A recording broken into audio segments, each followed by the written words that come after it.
Hi, welcome to Unspoken History. My name is Keisha. Thank you for joining me today. Today I mentioned in the video, I think it was the video about um, the No King's March.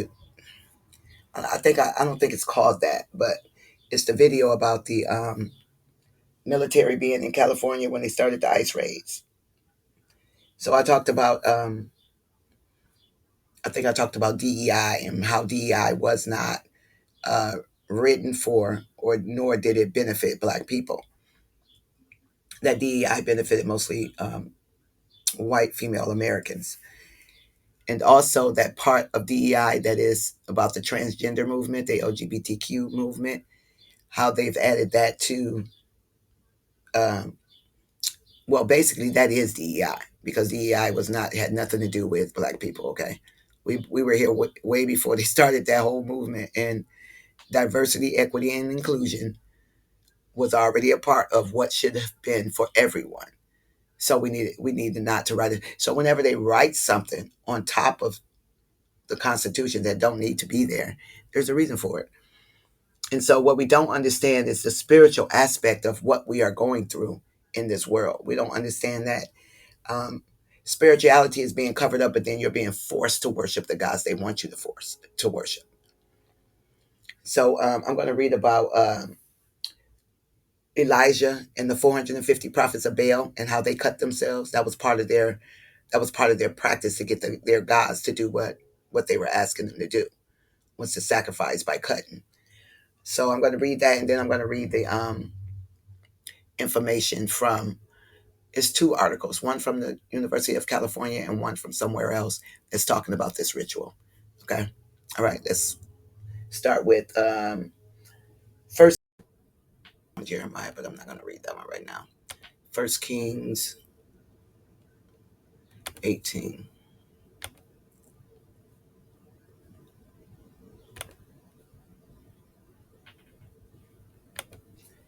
chapter. Okay, it's gonna be chapter 18, verse 1. And it came to pass after many days that the word of the Lord came to Elijah in the third year, saying, Go, show thyself unto Ahab, and I will send rain upon the earth. Excuse me. And Elijah showed himself unto Ahab, and there was a sore famine in Samaria. And Ahab called Obadiah, which was the governor of his house. And Obadiah feared the Lord greatly.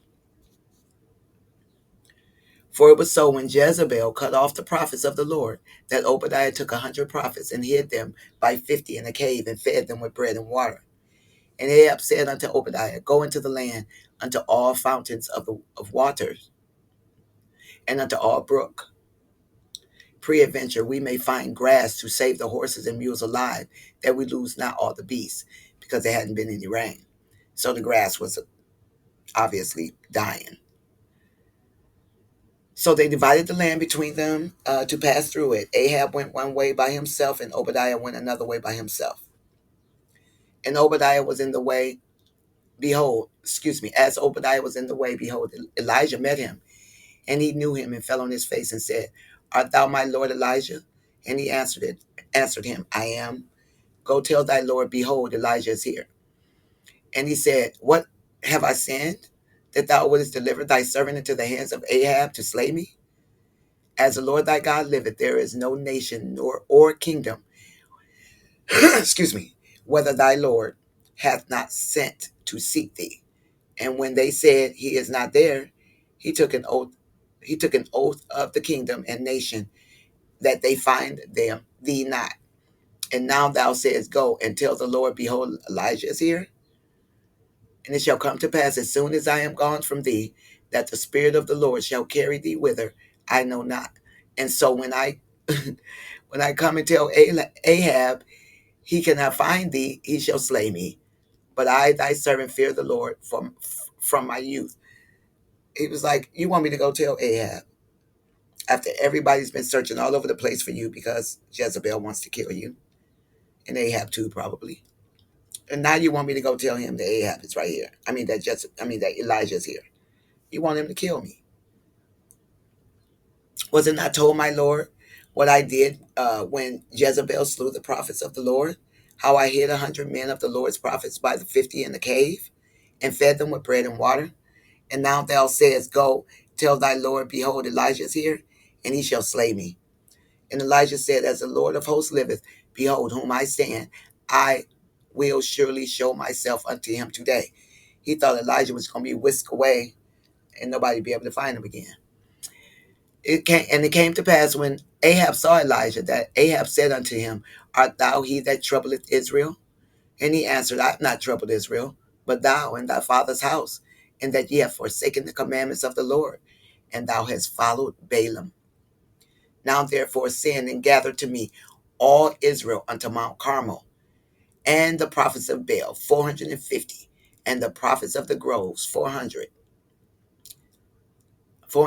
and the prophets of the grove 400, which eat at Jezebel's table. So Ahab sent unto all the children of Israel, and gathered the prophets together unto Mount Carmel. So apparently the children of Israel was following whoever had the power. Somebody showed they had some power. Okay, that's God, we worship him. Okay, she's God, we worship her, I guess. And Elijah came unto all the people and said, How long hast thou between two opinions? If the Lord be God, follow him. But if Baal, then follow him. And the people answered not a word. Then said Elijah unto the people, I, even I only, remain a prophet of the Lord. But Baal's prophets are 450 men. Let them therefore give us 2 bullocks. Let them choose 1 bullock for themselves, and cut it in pieces, and lay it on the wood, and put no fire under. And I will dress the other bullock, and lay it on the wood, and put no fire under. And call ye on the name of your gods, and I will call on the name of the Lord. And the God who answereth by fire, let him be God. And all the people answered and said, It is well spoken. So before they didn't have nothing to say. But then when he said that, because, as I said before in another video, they're not worshiping these things if nothing is happening. It wouldn't last very long. Okay. And then it says, And Elijah said unto the prophets of Baal, Choose you 1 bullock for yourselves, and dress it first, for ye are many, and call on the name of your gods, but put no fire under. And they took the bullock which was given them, and they dressed it, and called on the name of Baal from morning even until noon, saying, O Baal, hear us. But there was no voice, nor any that answered. And they leaped upon the altar which was made. And it came to pass at noon that Elijah mocked them and said, Cry aloud, for he is God. Either he is talking, or he is pursuing, or he is in a journey, or peradventure he sleepeth, and must be awakened. And they cried aloud, and cut themselves after their manner with knives and lancets, till the blood gushed out upon them. This was a part of a pagan worship of the fallen gods ritual, to cut yourselves. Either it doesn't matter what you cut yourself. But I had heard when I first was studying this story, I was studying with some people that brought out the part that they castrated themselves also during these rituals, and then put on women's clothing. Not that it was a dress, because all people wore robes back then, but there were certain styles and colors that were for women and for men. And they just, after they castrated themselves during these rituals, they would then wear a dress. But they were also, this was the worship to a woman. So in order to be closer to that woman, they felt like to take that off, then that would make them more feminine. But you still got a male brain. Your brain is still male. You can't cut that out. Okay. It says, and it came to pass when midday was past, and they prophesied until the time of the offering of the evening offering, of the evening sacrifice, that there was neither voice, nor any to answer, nor any that regarded. And Elijah said unto all the people, Come near unto me. And all the people came near unto him. And he repaired the altar of the Lord that was broken down. And Elijah took 12 stones, according to the number of the tribes of the sons of Jacob, unto whom the word of the Lord came, saying, Israel shall be thy name. And with the stones he built an altar in the name of the Lord. And he made a trench about the altar, as great as would contain 2 measures of seed. And he put the wood in order and cut the bullocks in pieces and laid him on the wood and said, fill 4 barrels of water and pour it on the burnt offering, on the burnt sacrifice and on the wood. And he said, do it a second time. And they did it a second time. And he said, do it a third time. And they did it a third time. And the water ran around about the altar, and he filled the trench. And he filled the trench also with water. And it came to pass at the time of the offering of the evening sacrifice that Elijah the prophet came near and said, the Lord God of Abraham, Isaac, and of Israel, let it be known this day that thou art God in Israel, and that I am thy servant, and that I have done all these things at thy word. Hear me, O Lord, hear me, that this people may know that thou art the Lord God, and that thou hast turned their hearts back again. Then the fire of the Lord fell and consumed the burnt sacrifice, and the wood, and the stones, and the dust, and licked up the water that was in the trench. Mm, mm, mm. And when all the people saw it, they fell on their faces. And they said, Lord, said the Lord, he is God. The Lord, he is God. He knows.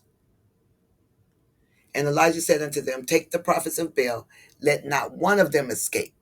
And they took them, and Elijah brought them down to the brook Kishon and slew them there. He killed them all. Because that's what Jezebel was trying to do with the prophets of the Most High God. Kill them all. But Obadiah saved 100 of them. Maybe some of the other ones got away too. Okay, so then let's read that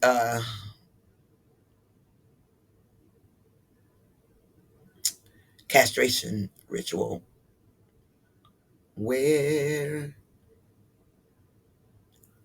I promise you, I have this stuff up here before I start these videos.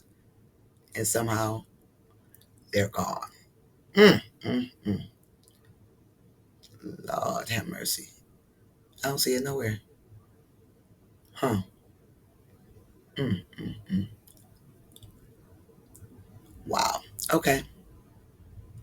So we're going to do this again. I just opened it. That's one of them, but that's not the one I'm looking for. Okay, here it is. Sorry. There it is.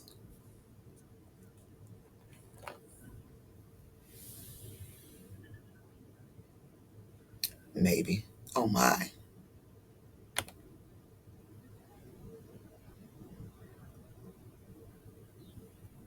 Okay, so it says the castrated gods and their castration cults, revenge, punishment, and spiritual supremacy. So it says that this article is talking about the voluntary castration of yourself so that you could be a priest in the worship of the mother goddess. So they want to be closer to the mother by taking off their penis.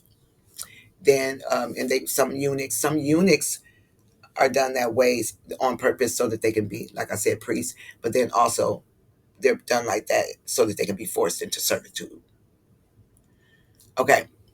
Castration traditionally refers to the removal of a male's testicles, and for humans may include the removal of the penis. Currently, about 600,000 men have been medically castrated for prostate, testicular, or penile cancer, exclusive of sex reassignment. Okay, so this has nothing to do with transgenderism. Historically, human castration was a social tool to enfeeble captive enemies and criminals by reducing androgen androgen production, strongly associated with aggression, eliminate their ability to reproduce, and humiliate them by neutering their masculinity in highly gendered societies. So this is what this article is about. It's about, like, so it says keywords: castration, eunuchs, Osiris. It goes all the way back to ancient Babylon, ancient Egypt, these rituals.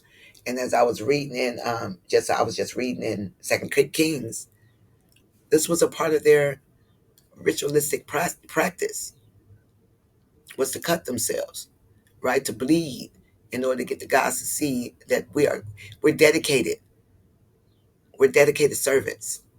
We'll even castrate ourselves. We'll even cut ourselves.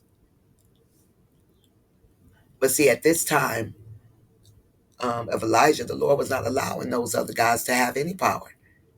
Not when he's displaying his. Now, any other time, they're able to do what they do, or they wouldn't be serving them. But this time, the Lord said, no, I'm going to show everybody who I am. And I sit above all of them. And so when people are, it's really, I mean, I don't want to offend anybody by saying that, but you're impressed by these spirits to cut yourself, to castrate yourself, to cut any of your body parts off, male or female, or to cut your wrists. This is the worship of these gods that's been placed over us, especially in America. I ain't been nowhere else, so I can't speak for them, but I'm sure it's there too. And if you don't know the Most High, you're going to do what these things tell you to do because you don't know that they're telling you. You think this is you. You think you want to cut yourself on your own. And it don't have anything to do with spirituality. It has everything to do with that to me. And so that's what this article talks about. Um, the castration of, like, sometimes the gods doing it themselves. Well, people doing it themselves to turn themselves into what is known as the gods. Okay. It says Anatolia, Asia Minor, and Asian Turkey produced a majority of the castrated god myths, including the Iranian Hittite cycle previously noted, which diffused with successive Semitic Empire mythology, and then were Hellenized and later spread to the Roman Empire. The best attest involved the great mother goddess and her young consort, though likely few, if any of them, started out that way, without attempting to trace their evolution and diffusion.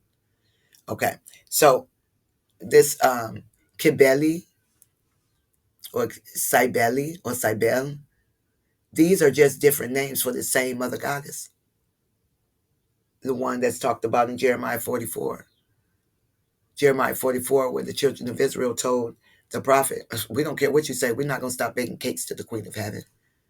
She's taking care of us. She makes sure we have food and rain and whatnot and whatnot. That's her doing it, not the Most High. So they said we're not going to do it. So this worship has been around for a long time, since Nimrod, the king of Babylon. So I'm gonna read a little bit of their story about how he married his mother, and they created this whole sun worship, and uh,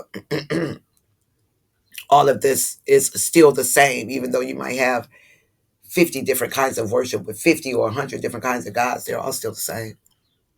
They all still uh, owe their allegiance to the one that sits on top of them, which is the fallen Lucifer, Satan, the devil. They're all so it's all the same.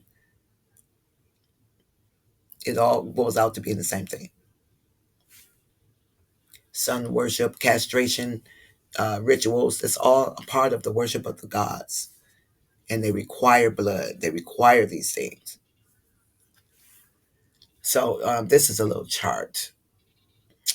It says Osiris, Set, Horus, which is what? A trinity. Anu, Kamubari, and Teshub. These are three trinities. Right here, right there. You know, the Osiris one, the new one, and the Zeus Chronos one. Reason for castration, unknown, rivalry or rivalry of power.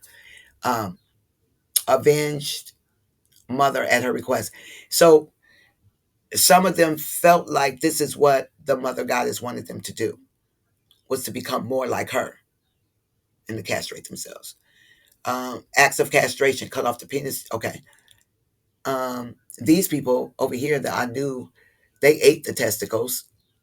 And then over here, the third section, right here, they cut off the testicles of victim curses castrator. Okay.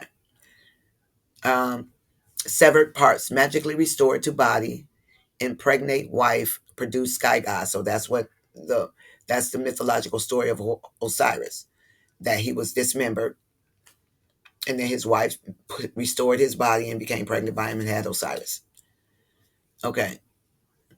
And then we got the same story over here, or kind of story, same kind of story.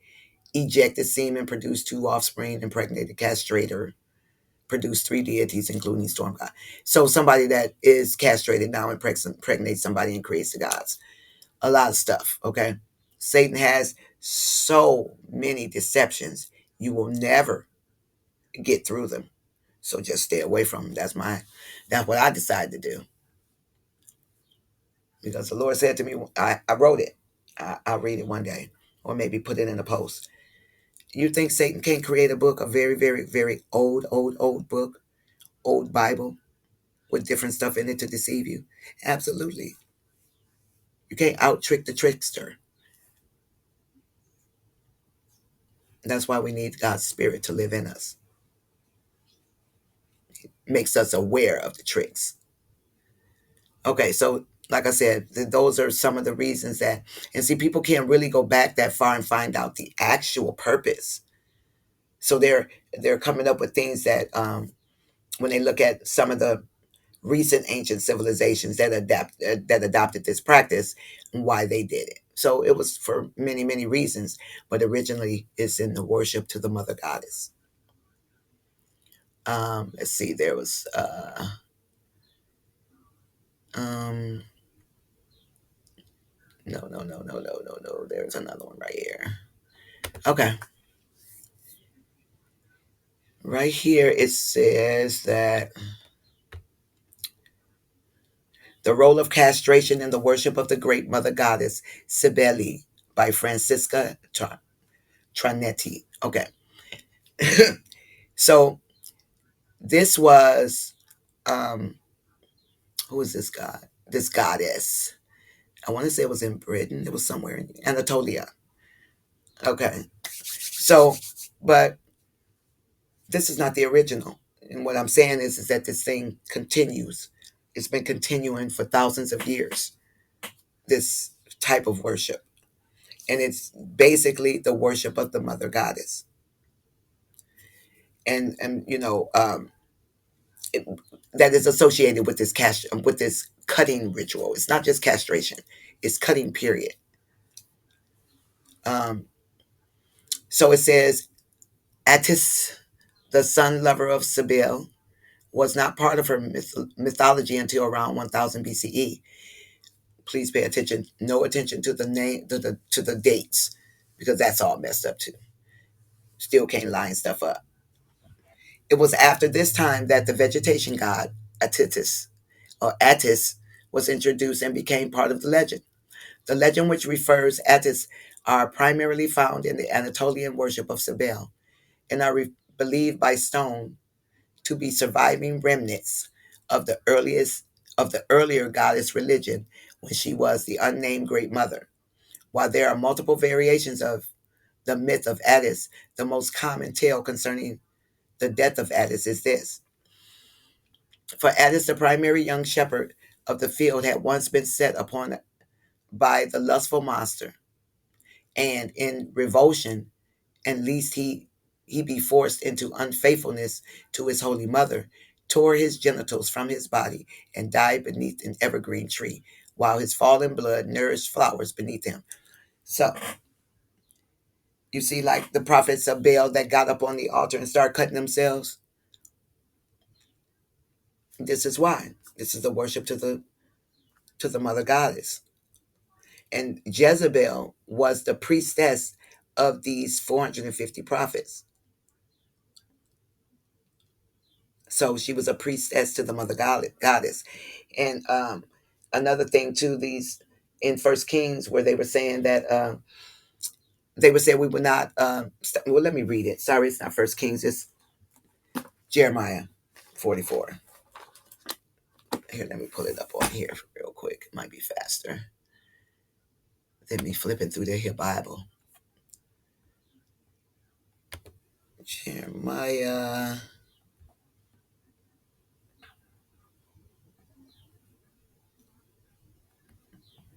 Did I pass it? Yeah, I did. 44.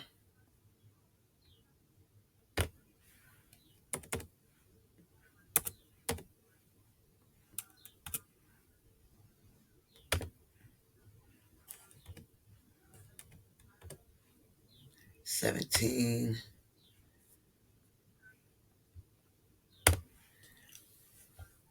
Okay. All right, let's verse 17. Is it? Let me see. That's where I want to start. I want to make sure I get all of the understanding. Sojourn there. Okay. It said, as for the word that thou hast spoken unto us, let's go back up and see what that word was. Okay. He said to them,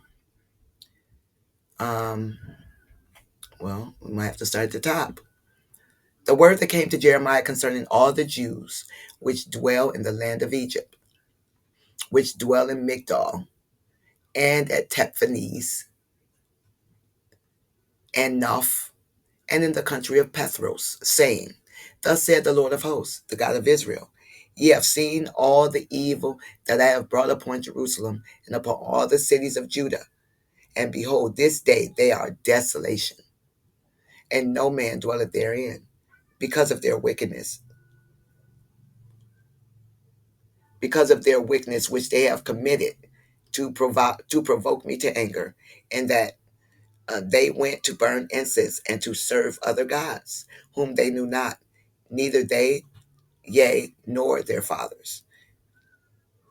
Howbeit I sent unto you all my servants and prophets, rising early and sending them, saying, oh, do not this abominable thing that I hate. But they hearken not, nor incline their ear to turn their wickedness, to burn no incense unto other gods. Wherefore my fury and mine anger was poured forth, and was kindled in the cities of Judah and in the streets of Jerusalem, and they are wasted and desolate as at this day.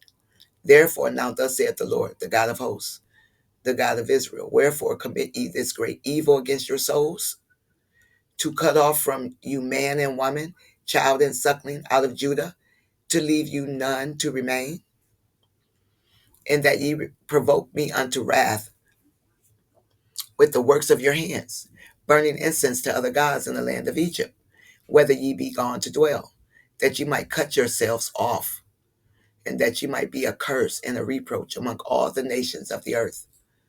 Have you forgotten the wickedness of your fathers, and the wickedness of the kings of Judah, and the wickedness of their wives, and your own wickedness, and the wickedness of your wives, which they have committed in the land of Judah and in the streets of Jerusalem?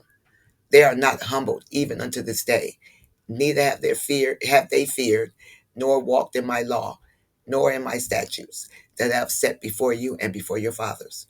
Therefore thus saith the Lord of hosts, the God of Israel, behold, I will set my face against you for evil, and cut off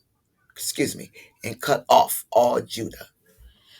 And I will take the remnant of Judah that set their faces to go into the land of Egypt to sojourn there, and they shall all be consumed and fall in the land of Egypt. They shall even be consumed by the sword and by the famine. They shall die, from the least even to the greatest, by the sword and by the famine, and they shall be in execration, execration, and an astonishment and a curse and a reproach. For I will punish them that dwell in the land of Egypt, and I will punish Jerusalem by the sword and by the famine and by the pestilence.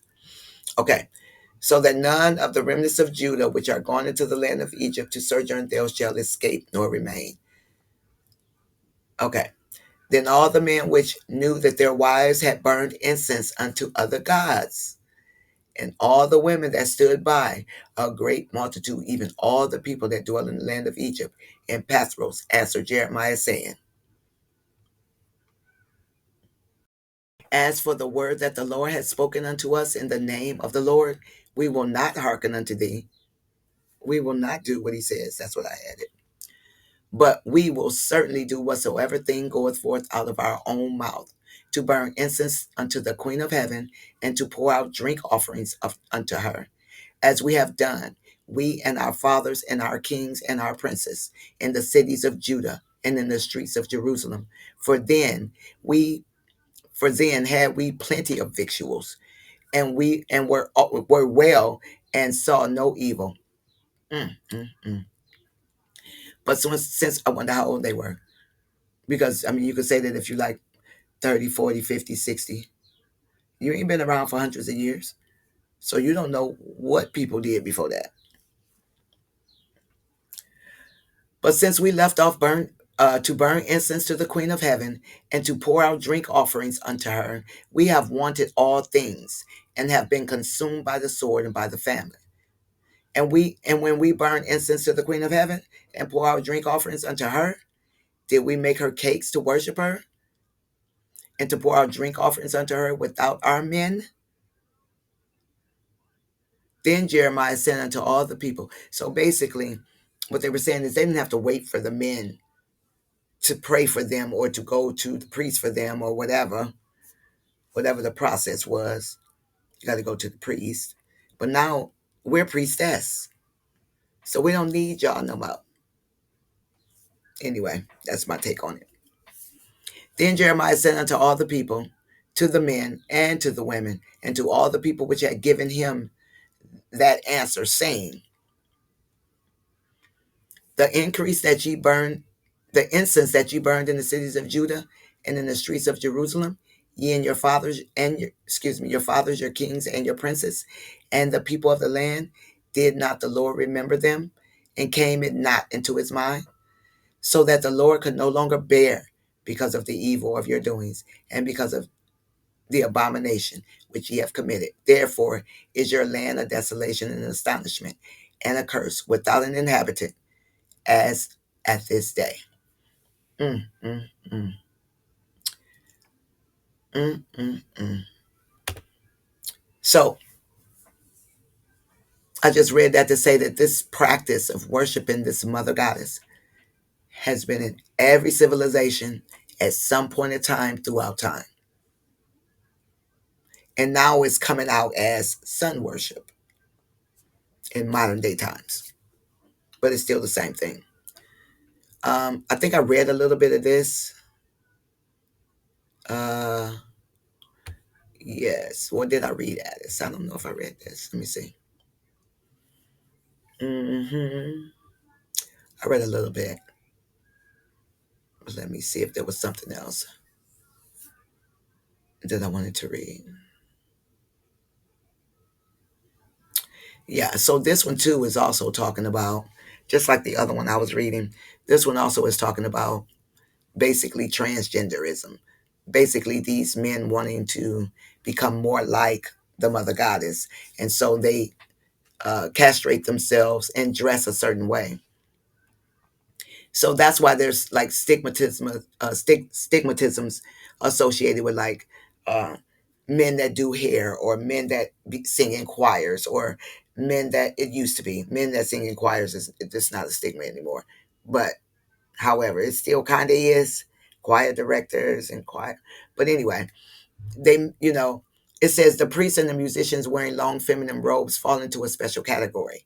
This practice has led to the surmise that perhaps, owing to the Syrian influence, there existed companies of eunuch priests in the Cretan palaces. During a later period, the eunuch priests of Baal and Addis in Asia Minor formed a similar class. So these priests were known to be eunuchs, to have castrated themselves, and to be dedicated to the mother goddess. So, according to this theory, the males castrated themselves in service to the goddess. However, some scholars disagree with this interpretation. But anyway, it goes back, way back. And so the idea of castration and cutting came from these gods, from these spirits. And you don't have to know, you don't have to be a part of like the cultist religion to be affected by the spirit that inhabit these practice that inhabit these practices. So when the Bible says that we will be forced to serve other gods, the whole world is being forced to serve other gods. Maybe not in your heart, but in practice, in your daily life, your daily walking practices, just everything. It's in everything. It's in all of our education. our educational systems, our social systems. It's the practice of the worship of the fallen gods. And the Bible says that just before Jesus come, during the time when the beast system would be established. I'll talk about that in a video one day, just in case you don't know what the beast system is, according to Scripture. Um,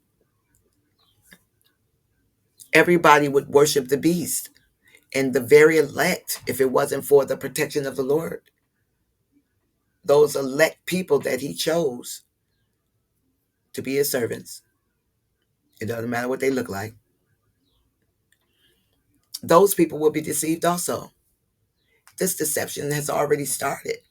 It's not something that's going to come during the few years that the beast get to rule. No, it's already established. The world is already wondering after the beast and the way that we live our lives.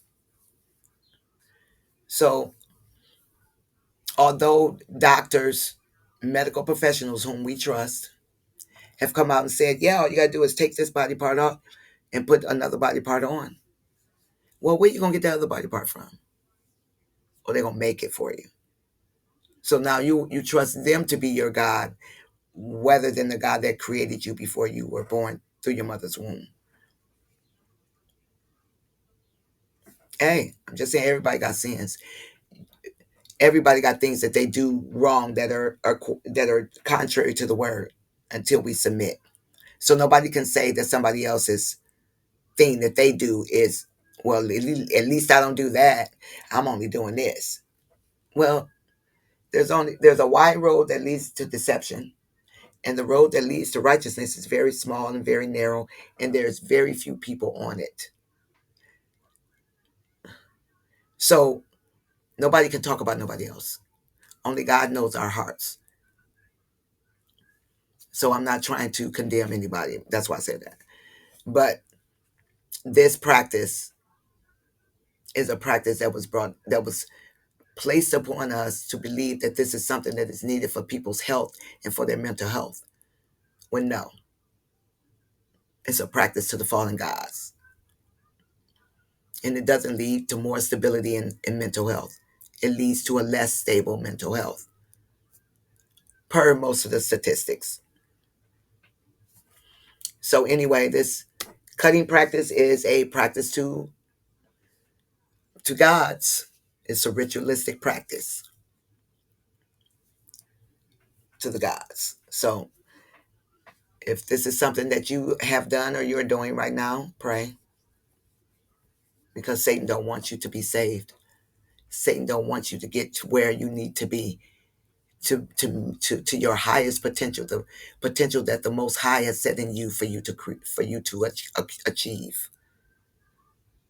That thing is waiting for you, but you're down here, wallowing in whatever it is that Satan has engulfed us in, and we never make it to that height.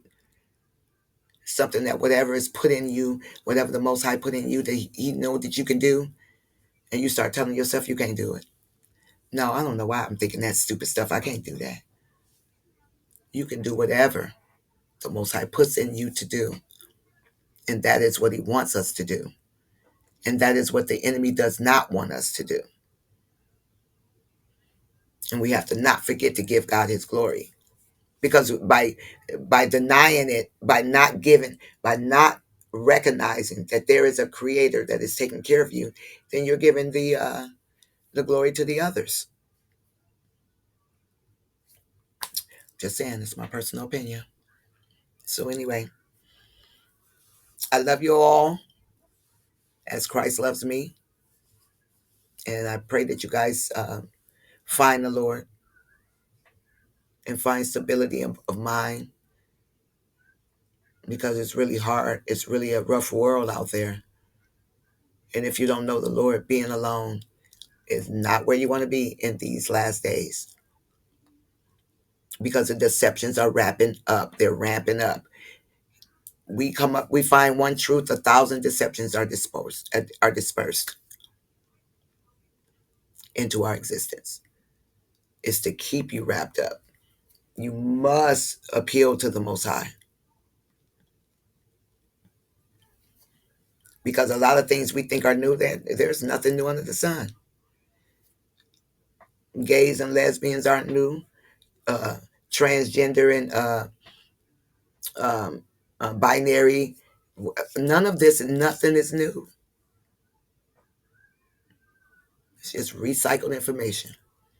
Go through phases. A civilization falls, information is recovered, then we start to cycle over. Same thing, same thing. There's nothing new. If it's in the atmosphere, it's in the atmosphere. It'll resurge itself at some point. Even God says in the Bible, what I've done, I will do. What goes around is coming back around. Karma, whatever, however you want to call it.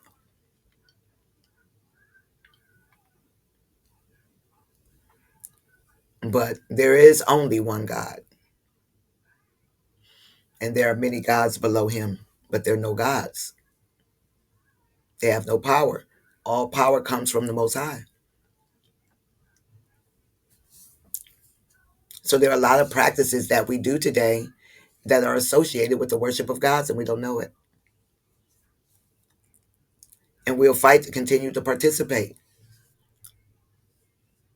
in these practices, not knowing that they're associated with the worship of gods. And so, since we've been beat over the head with patriarchy. Now we want to turn to matriarchy. Matriarchy. Sorry, I'm saying it wrong, but I'm sure you know what I'm talking about. The worship of men to the worship of women. And now, so yeah, this must be the way, because that man thing has been horrible. Well, God is neither male nor female, and so we should not be worshiping the gender, which is what started this practice in the first place. So yeah, there you have it. You can go through every civilization: the Greeks, the Romans, the Asians, every civilization that was a civilized, so-called civilized civilization, and see they had a practice of worshiping a mother, the mother goddess, just like the Catholic Church. It's Mithraism, the worship of a mother,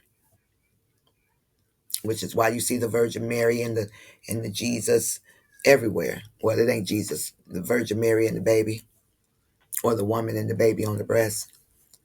It goes back to ancient Egypt, ancient Babylon. So anyway, thanks for listening and watching. Please like, share, and subscribe, and leave me a comment. Have a good day. Thank you. Bye bye.